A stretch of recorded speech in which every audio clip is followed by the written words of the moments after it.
Dhallywood queen Apu Biswas সম্প্রতি এক টিকটকে দেখা যাচ্ছে কাকে যেন কিস করতেছে। তার একটা কিসের ছবি নিয়ে এবার আলোচনায় পড়লেন অপু বিশ্বাস। অপু বিশ্বাস যেন দিন দিন এতটাই কিউটের ডিব্বা হচ্ছে যে নেটিজেনরা অবাক। তার এই চেহারার পেছনে আসল রহস্য কি?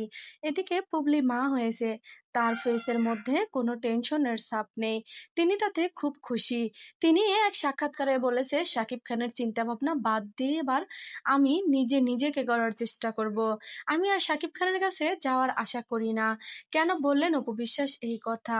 কারণ কিছুদিন আগে শাকিব খানের কাছে তিনি অনেক হাত জোর করেছিল, তারপরেও শাকিব খান তাকে মেনে নেয়নি। এতগুলো ভুল করেও শাকিব খান যেন উঁচু উঁচু গলায় কথা বলে। অপু বিশ্বাস তার প্রথম স্ত্রী, কিন্তু ওইভাবে অপু বিশ্বাসকে তিনি সম্মান করে না।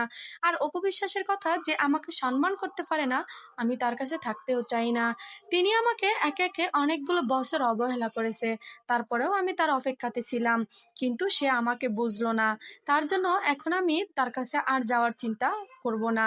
তাকে আমি ছেড়ে দিয়েছি, তার যা মন চায় তাই করুক, আমার তাতে কোনো সমস্যা নাই। কেন বললেন অপু বিশ্বাস এই কথা? বন্ধুরা, তোমরা যদি জেনে থাকো কমেন্ট বক্সে জানাবে। ধন্যবাদ।